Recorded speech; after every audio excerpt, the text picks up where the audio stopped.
How's my hair? All 7 of them? Looking good? Okay, great. Vocabulary! It's not that scary.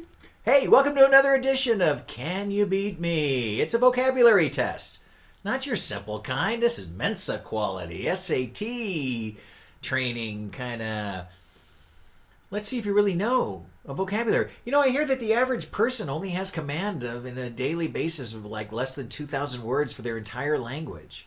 When an actual language has 10,000, 25,000 actual words, and yet we're only using such a subset of the vocabulary that I want to see if we can't expand that, do a little better about expressing ourselves and conveying who we are and what we're all about by using the correct meaningful words. Meaningful words. Words full of meaning. And speaking of words, these tests are taken directly from Reader's Digest. They're a monthly test of 15 questions. They're multiple choice, 3 answers potential. I'm going to read the test live. I'm going to take it live. You're going to see me take it in one take. Flubs and gubs, it's all going to happen. And at the end, we're going to score it and we're going to see if you can beat me. If you beat me, claim your fame. If you lose to me, share your shame. Either way, we're going to get rolling on these words, and they've always have a topic. The topic of the words this time around are words that are commonly misused, misspelled, or misunderstood. Sounds like just about every word. Let's see how you fare, not to be confused with fair or what have you. You know, another one that I always liked was how you could take a bow on the bow of a boat while wearing a bow.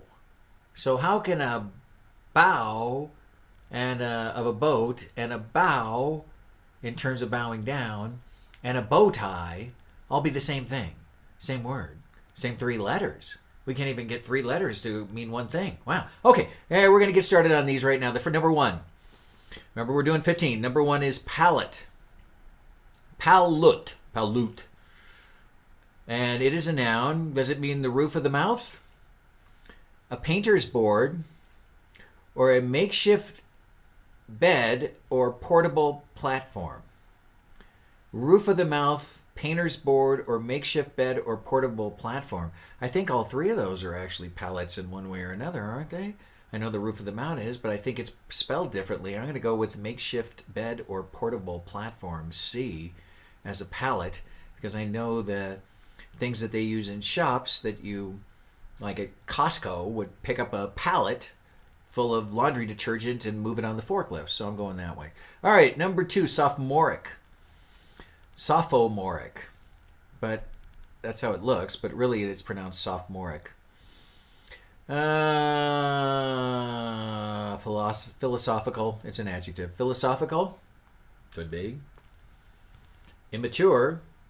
Could be me. Or inducing sleep. Could be me if I don't pick up the pace. Okay, sophomoric, philosophical, immature, or inducing sleep. I'm going with philosophical as an adjective. It could be immature from all I know. Sophomores tend to be a bit, but then again, why wouldn't we go with freshmen? Okay, number 3, seed. Succeed. I'm looking already at the verbiage here. Okay. A, achieve one's goal, withdraw, or come next after. And the issue here is, of course, the spelling. We know you can succeed and achieve one's goals. But this I believe to be secede, which would be like secede from the union, withdraw from the battle. So I'm going with B, withdraw.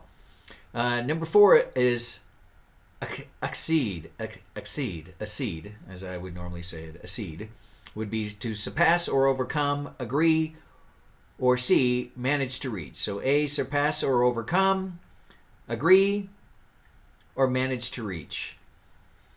Now, that would be ascend, manage to reach. I'm going to be surpass or overcome, exceed. Well, that could be to agree. I'm going to accede to that. I'm going with B, agree. I'll probably rue the day on that one. Okay, number 5. We're already at number 5. Jalousie. Not jealousy. Jalousie. It's a noun. Window blind, envy, or a dilapidated car. Window blind, envy, or dilapidated car. As a jalousie, it's an N. I'm going to go with a window blind. And I'm going to tell you why, because I think they're tricking me here with the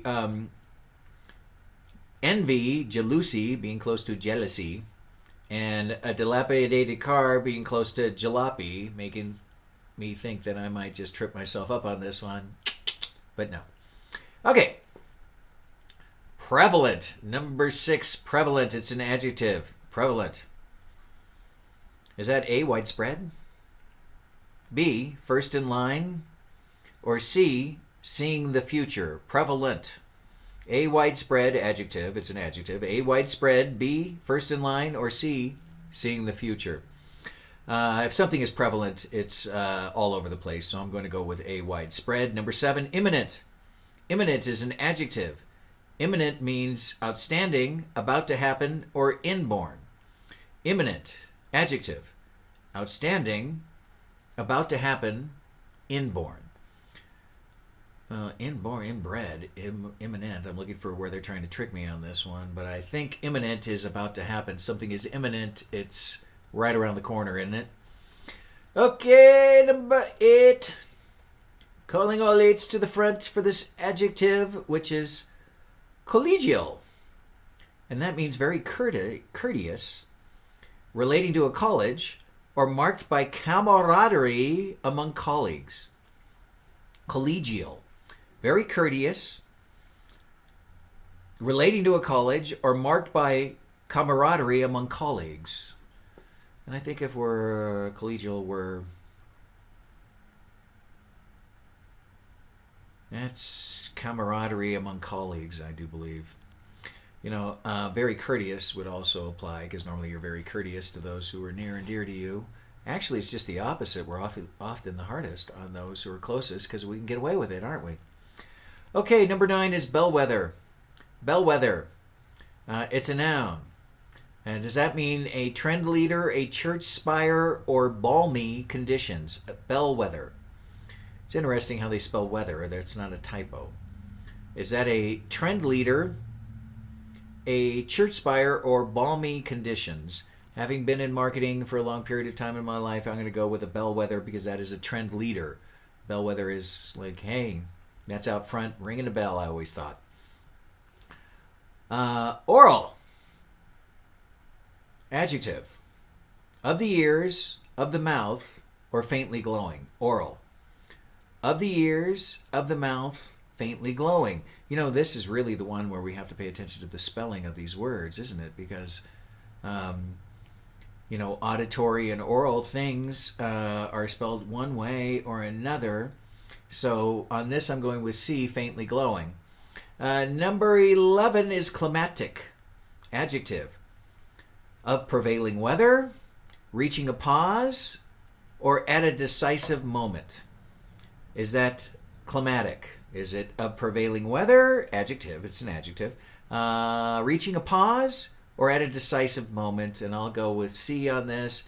Climax, clematic, at a decisive moment. It's the climatic moment of the battle.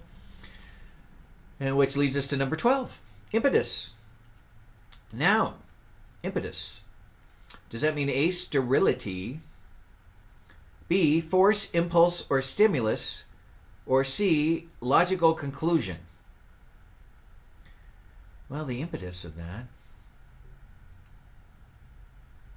Sterility, force, impulse, or stimulus, and logical conclusion. Well, you know, B and C kind of be barking up the same tree on this one. Get them ham dogs out of here. Did anybody read Where the Red Fern Grows? Oh my gosh, I think I bawled my eyes out over that book in 5th or 6th grade. And old Dan and little Ann. Geez, I'm this old, I still remember that. I could probably retell the story. Anyway, okay, impetus. I'm going to go with sterility, force, impulse, or stimulus, or logical conclusion.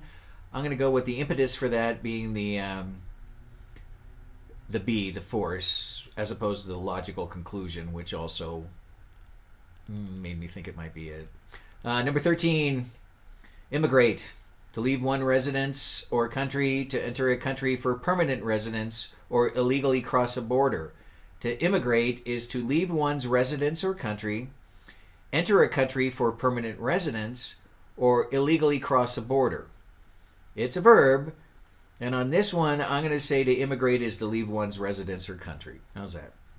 Number 14, incredulous. Incredulous. It's always funny how there's a D and it sounds like a J, doesn't it? Incredulous.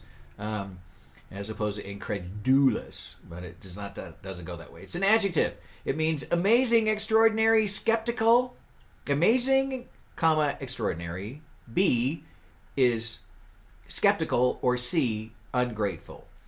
So if you are incredulous, you're either, it's an adjective, it's either amazing and extraordinary, or B, you're skeptical, or C, ungrateful, and I am incredulous at this word because it's amazing and extraordinary. Kind of like your host. Number 15, venial. Apparently he's not so amazing because he doesn't even know that word. Venial. It's an adjective. Does it mean dishonest, unimportant, or of the blood? You know, I wonder if they put of the blood because venial sounds like veins. Dishonest or unimportant, that's venial. You know, V tends to be one of those words, like L has a lot of nice things, love, like, lust about it. S has slime and sleaze and other sex and other things that make it an S word. Sounds like a dangerous letter. And V always has more of a danger to it. So I'm going to go with A, dishonest, on that and wrap up my test at number 15. You know, I do enjoy this particular category. These words, which are, you know, trick words, they're tough to figure out. Make for a good test. And it's done what the objective of this whole thing is. Hey, if you can educate yourself while you're being entertained and enlightened, then why not do it? And that's what we're doing here. We're just trying to find a way by which we can remember these words and be better people and help share, subscribe, grow, do all those things down below you're supposed to do, because, you know, this is a passion of mine. And I'd like it to be a passion for everyone, that they understand words that often get confused. I'm going to give you a pair here that often get confused. Carrot and carrot. One with a K, one with a C. The K one is only used for gold. The C one is used when measuring diamonds, emeralds, pearls, those kinds of things. I don't think they measure pearls. It's, stone. Anyway. Another pair that would be a trick up is sensuous or sensual. I hear people misuse that one all the time. If you're sensuous, it's of or relating to the five senses. If you're sensual, it's relating to the gratification of the senses. There's the difference. One, sensuous is just talking about the senses. Sensual brings in that aspect. Okay, and illusion or delusion. An illusion exists in one's imagination. A delusion is to deceive or mislead someone. A little different on that one. Hey, I'm going to wrap it up on that and get right to the answers here. And as we roll through them, remember there are 15 coming your way. And as I give them, number 1 is C, pallet. Pallet was C, a makeshift bed or portable table. The roof of the mouth is palat. A painter's board is palette. They spell those differently. Okay, sophomoric is B, immature. People often forget that the O in the middle can go unpronounced. So it's sophomoric. Succeed is to withdraw. After B, that's number 3 is B, to succeed a goal, and to follow thereafter is to succeed, not succeed, right? Number 4, exceed is to agree. I see, I grant you that one. You got it right. You got that one right. Hopefully you got this one right on the test too. One accedes to the demands of someone else. Jealousy is a window blind. Got lucky on that one. That's a window blind. It's related to jealousy, is envy, because of people peeking into other people's affairs. Ooh, that's good. Jealousy is involving peeking into other people's affair, and jealousy is a window blind. They are related because you're peeking through a window blind. Okay, number 6, prevalent. It's widespread. It's a prevalent. The tendency to misspell it as prevalent, as valent, is widespread. That happens a lot. It's prevalent. It's with an E. And imminent is about to happen. That's B. Number 7 is imminent. It's often confused with eminent, which means, he's an eminent professor. He's an outstanding professor, right? Collegial means marked by camaraderie with the colleagues. That was C. Its spelling is close to, college, but the meanings are obviously different and distinct. Okay, a bellwether is a trend leader. That's A, number 9. This has nothing to do with weather. The weather is a sheep, which may wear a bell when leading the flock. Oh my gosh, that's where that comes from, and that's why that's misspelled. So it has nothing to do with weather. It did have to do with a bell. I was right about that. On a sheep leading the flock. That is a bellwether. Have you ever heard the saying, get your goat? Someone got your goat? You know where that came from? In the old days in horse racing, they used to put a goat with the racehorses to calm them. And in order to upset the racehorse, competitors would come in and steal the goat. The horse would be agitated and didn't run well. So to get someone's goat is to intentionally agitate them. There you go. Now you're ready for a new category on Jeopardy. Okay, where did we leave off on that? Number 10 is oral, and that's of the ears. Oh, wow, I blew that one. Of the mouth, it would be oral. For lights, it would be auroral. Like Aurora Borealis, the lights over the northern hemisphere. Okay. They're having those really fire off in Russia right now, apparently. Oh, but then again, when wouldn't they be? Just a question if anybody's home to see it. Okay, number 11, climactic. At the decisive moment at sea. It pertains to a climax, not climate. It's the adjective climatic, right? Number 12 is an impetus. That's B. That's force, impulse, or stimulus. All right, so don't confuse it with impotence. That's something else. But impetus is, you've given me the impetus to move forward, not the decision off of which I made that. All right. Number 13, immigrate. Immigrate. Immigrate. No, immigrate. It's when you leave one's country or residence. All right? You immigrate from one country. You emigrate from one country, but you immigrate to one. You emigrate from a country and you immigrate to one. I did not know that. Number 14, incredulous. B, skeptical. People sometimes make mistakes on this one, but incredulous does not mean incredible. It means skeptical. Right? And number 15, the last on the test. I missed 14, didn't I? I said, what did I say? On incredulous, I said amazing and extraordinary, didn't I? I think I did. Or did I say skeptical? I hope I said skeptical, because that's what I know I'm like doubting. Incredulous, yes. Okay, number 15, venial, or venial. That's unimportant. All right, I dropped that one. It's no trivial sin to be corrupt and bribable, which is venal. So venial, or venial. Look again on how to pronounce that. V with the 2E sound. Venial. So venal is a trivial sin to be corrupt and bribable, and venial is unimportant. All right, I know I dropped at least a pair there. So let's do the vocabulary ratings on this and let you all know that if you scored 9 or below on this, you are a grammar student. We need to be working with you more. Okay, if you're in the 10 to 12 letter category, or questions answered, you're a junior editor on this paper. And if you scored 13 to 15, you could be the copy chief because you know what you know and you know how to spell and you know these words so well. Hey, remember to help me grow the channel by liking, helping, subscribing, clicking the notification buttons. And remember the focus of the game is, can you beat me? If you didn't, share your shame. If you beat me, claim your fame and do the same. And even if you didn't, I posted a couple more videos for you to boo, boo, boo, boo, boo, right up here to take a look at and see how you do. Talk soon.